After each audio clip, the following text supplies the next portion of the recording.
We're out again in the city. Ang init pa rin today. Pupunta kami dito sa Crystal. Isang shop. Mga crystal ba? Ewan ko kasi nasa inyo nun. Wait. So, eto na. Nahanap ko na yung Hidden Treasure Unicrystal Boxing. Okay. Ito yung mga crystal. Mommy, can we Sabi maybe have ko, a ring? So fast. I get my crystal. I get the black I also got obsidian. my crystals. I get amethyst. And I get rose quartz. I got amethyst and rose quartz. Rose quartz also. Sige na. A few moments later. Kaway-kaway ka pa dyan. Nakaikot na kami, napapagod na kami. Ayan, tuwan-tuwa yung bata kasi nakakuha siya ng stitch. Pero ang ganda dito. Enjoy. Ay, hindi. See the street. Dalawa. Oh, friends. Yee! And then this is the other street. So we're going around to see the city. Ginagamit ng mga biking ng araw. Yung when they drink ale. Cute. A few moments later. So, ito yung isang church. Napasok na namin yung isang simbahan. Kapag simba na ako, not nagsimba kasi hindi man ako nag-a-attend ng misa talaga. I normally like to go inside the church pag walang misa, yung tahimik lang, walang tao. So, this is very beautiful church. So, ang lakad ng itong simbahan na to. Kasi ang una namin napasok. Ang ganda, oh. Totally gone from the acid rain. Ang ganda, ang laki. It's a massive simbahan. So yun na nga, ako kasi hindi mo ako nagsisimba ng may misa. Gusto ko magsimba pag walang misa. So this one, it's 1488. Wow. So ito yung pinaka-entrance pero ang bukas nila. Laki, grabe. So we managed to go inside. Kaso meron silang service. Pwede naman kami doon. Kaso, it will take like 45 minutes. Baka may nitong bata. So, yun. Buti na lang nakapagsimba na ako doon sa kabilang simbahan. Nakapag-pray na. Di ba? That's restaurant, anak. But it's cute. Restaurant and bar. Yes. And then, Yan, oh. I don't mean that. Grabe, ang ganda, oh, guys. Hindi siya nakakasawang tingnan. And, may nakita tayo sa loob noon. May nakita kaming bishop, yung naka-black. Yung priest na, nga, bishop ang tawag nila. First time ko nakakita ng ganun. What's a Ang ganda. bishop? Oh, I think bishop is, what is bishop, Han? Higher than priest? Hindi ko rin alam. Ano kayo? Sinong nakakaalam kung ano ang pinagkaiba ng bishop at priest? Ask the guys. Guys, put the comments below. Kasi hindi ko rin alam. Kasi hindi naman din niya ako ganun na religious. Although nagsisimba ako, kapag nagta-travel kami sa ibang bansa, pag may simbahan, pumapasok talaga ako sa simbahan para magdasal. Pero, ayun nga, hindi ako nag-a-attend ng misa. Ang ganda dito, ang ganda. Kahapon hindi namin nakita to kasi medyo mabilis lang kami kahapon nag-explore ng city. So, eto na. Nakaharap naman sa aking camera. Yan yung dalawa. Sino nag-enjoy? Ito pa rin yung picture. Hindi ko siya maubos. Grabe. Ano siya? 450 pounds. What is it? Masarap siya. Same exactly para sa ating chicharon. Mommy, ito Ang lutong.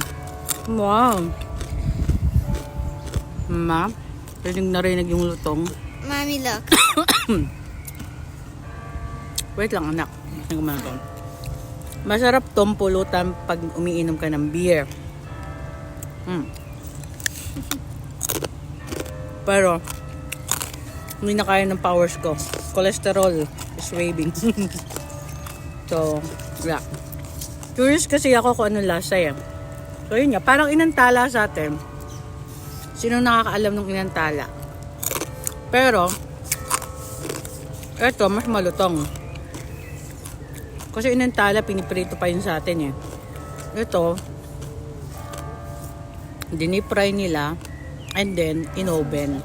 Yun daw yung ganun daw ginagawa nito. So, nakakota na ako dito sa balat ng chicharon. Grabe. Kumain pa ako ng chicharon kanina. Daming taba. Kakatakot. Mommy, look. Hindi naman ako natatakot sa ano eh. Alam mo, hindi ako natatakot tumaba. Takot akong tumaas ang cholesterol, triglyceride, di ba? Siyempre, nagkakaedad na tayo, dapat medyo health conscious tayo. Pero ako naman balance. Tulad nitong bakasyon namin na to is, siyempre, may mga junk food, pero hindi masyado kasi nga, apartment yung kinuha namin. We decided to take an apartment so I can cook. So, every morning, healthy pa rin yung breakfast. Tapos ako nagluluto. So, hindi kami masyadong nagkain ng junk food except for ice cream and sweet Ice chicharon. cream, sweet, Tapos cider. unhealthy. Like sometimes we eat like pizza, stuff like that. Yung mga ganun. Pero pagbalik ko naman, ayun, puspusan ulit pag-workout para ma-burn yung mga taba, syempre para matunaw ang cholesterol, triglyceride, syempre pag nagkakaedad ka na, medyo mabilis ang sakit. So, ayan, thank you for watching ka. Ano yun? Kulit. Ano, baluga ka na ba? Baluga ka na ba? Brain freeze. brain freeze, hindi ba malamig? Mommy, kasi earlier I eat one ice cream. Ngayon, maglalakad na kami pabalik. So, tomorrow, we're gonna move to different location. Which location we're going tomorrow, Han? Yorkshire, then after that we go to Ipswich. Yeah, that's what I mean. Where? Ito yung mga nabili ko. Rose quartz, amethyst, one for my mom, one for my, each one for my sister-in-law, and meron din ako yan. Pinakita ko kanina. Excited lang kami kanina. Ito yung, isa to sa famous dito sa York na nagbibenta ng mga crystal.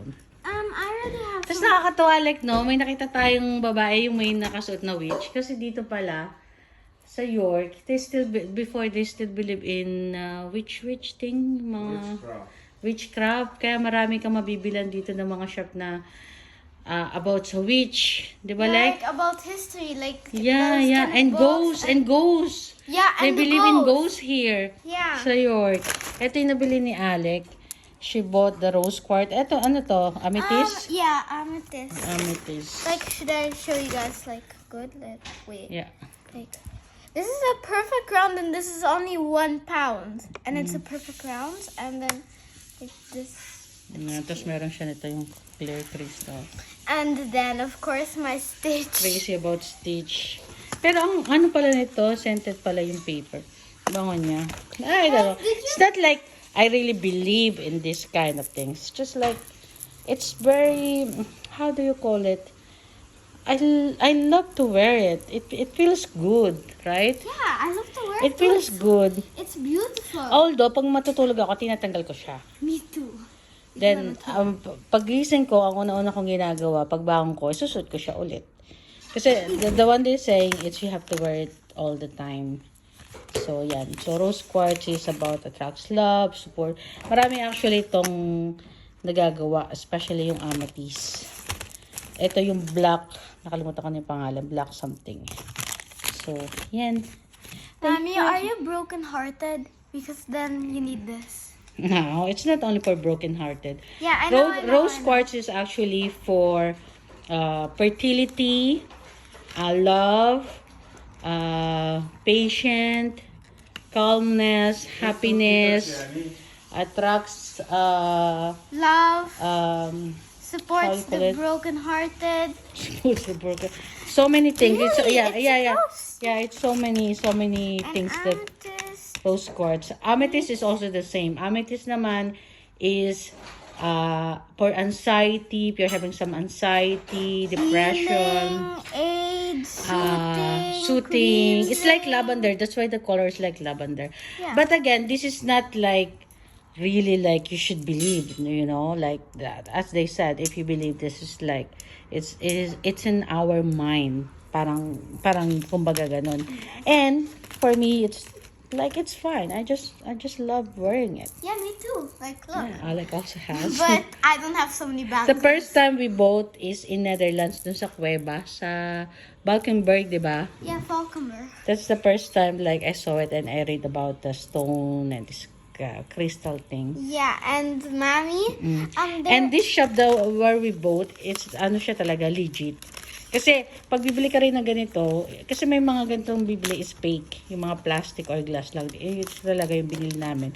Medyo mahal siya. Pero, ano siya talaga, dealer talaga sila ng mga crystal. Kaya, okay lang. Alex, you want to add yeah, something? and this perfect round, it's only 1 pound. Oh, It's a yun na. perfect Yun round yung and it's only 1 pound. Oh, yun yung pinagdidiinan niya, guys. 1 pound nga lang daw yun. Ay, utang mo, bayad mo. 2 euro pala binayad mo sa akin. Yeah, later. Okay, bayad ka ha? Ano? How much do I need to give you? You give me 2 euro dahil sa candle. Kasi kanina, ayun pa, nagsimba kami, nagdasal ako, nagpunta kami simbahan. Kasi every time that we're traveling, pag may simbahan, pumapasok talaga ako. And nagtutulos ako ng How kandila. much? Teka lang ha, wait. So kanina, obviously wala akong pound. 2 pounds siya the candle. I don't know, I'm not sure, but, you know.